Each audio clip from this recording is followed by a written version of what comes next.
Thank you, Speaker, and I rise to give my contribution to the Retirement Villages Amendment Bill of 2024. It's kind of come at a good time, this bill, obviously, but for me personally, I spent my new year taking my mum around aged care facilities.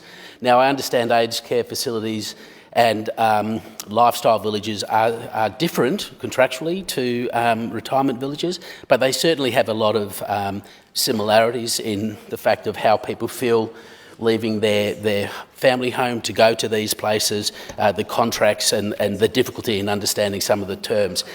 So I'll talk a little bit more about my mum's journey and my journey with her a little bit later on. This bill follows the Retirement Villages review, which highlighted the complexity and variety of retirement village contracts made it difficult for people to compare villages and to understand their obligations and costs, both in getting into a village and possibly more importantly, getting out of a retirement village. And in my view, that is the most important aspect, to empower people, consumers, customers, to be able to shop around and find the most appropriate future residence for their physical, emotional and financial well-being.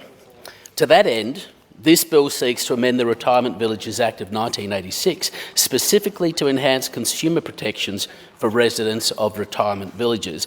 Now, this will be done by strengthening the process and criteria for exemptions from compliance with the Act, give new enforcement powers for Consumer Affairs Victoria, new and increased penalties for offences and non-compliance with the Act, and other things as well.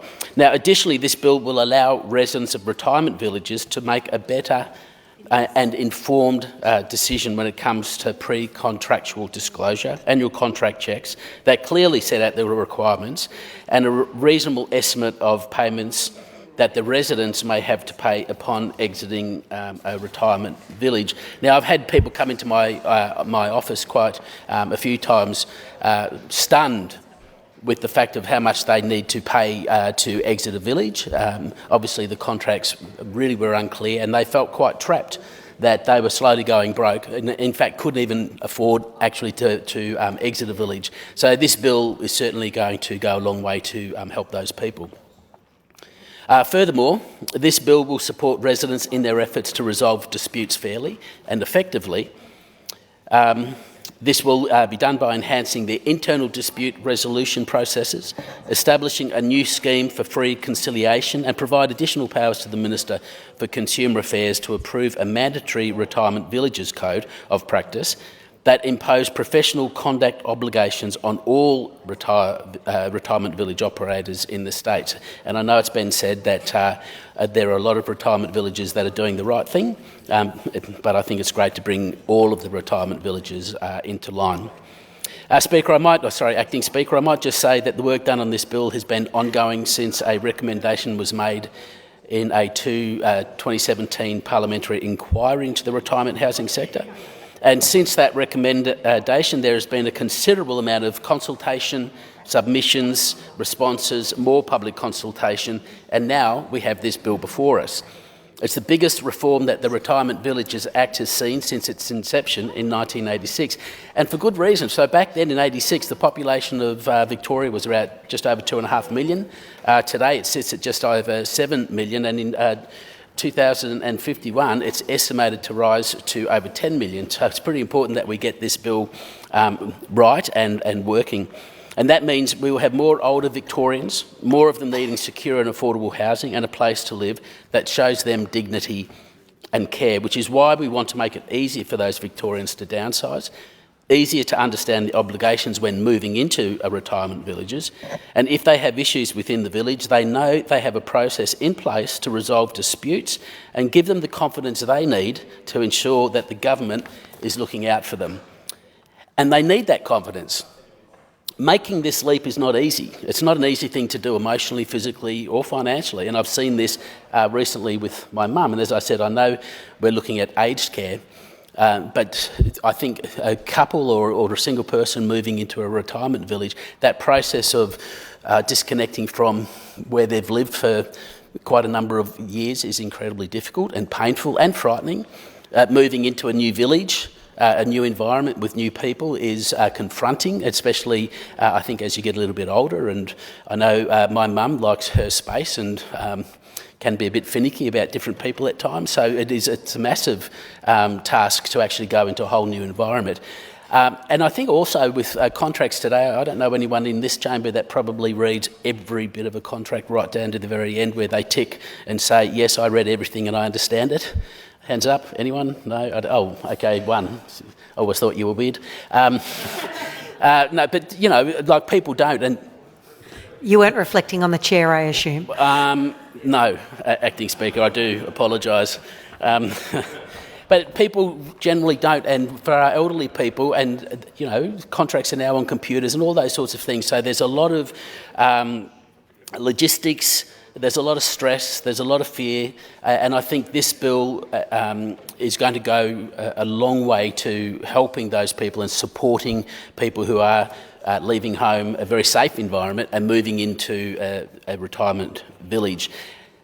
And this bill will also establish a code of practice for retirement village operators, developed by the Director of Consumer Affairs, Victoria, and approved by the Minister for Consumer Affairs, creating mandatory professional conduct obligations whilst providing guidance for village operators.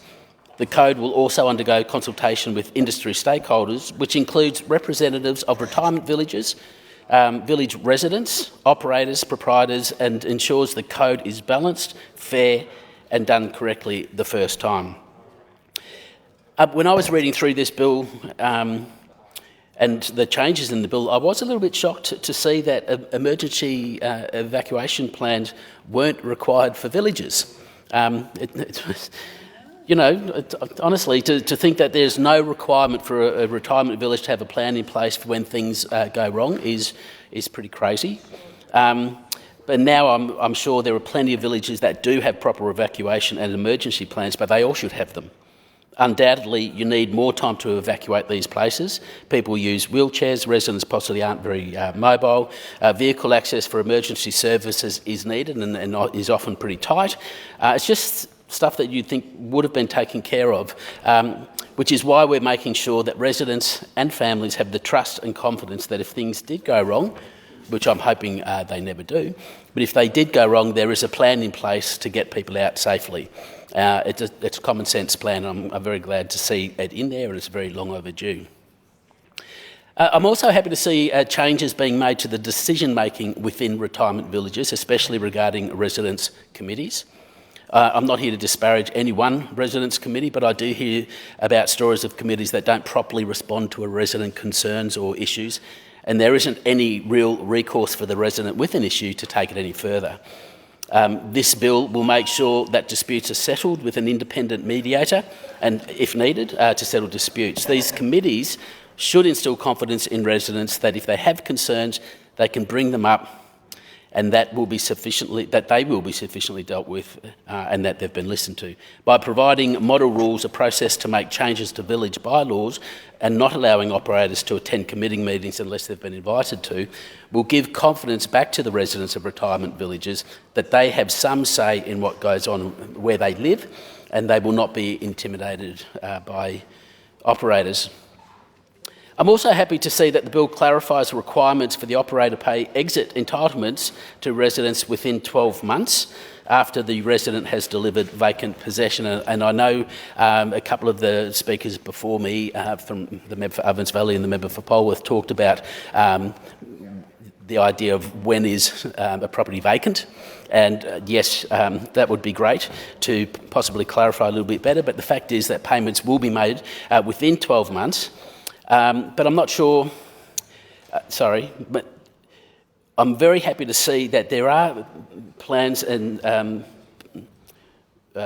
processes put in place where departing owner residents who transition into aged care to receive aged care payments, and for non-owner or owner residents to receive alternative accommodation payments from their village operator to cover costs between the resident vacating and the sale of their home or residence. Basically what this means is they won't be left in the lurch with no money waiting for the proceeds of their sale to come to them when they're actually moving in, possibly to aged care places or whatnot.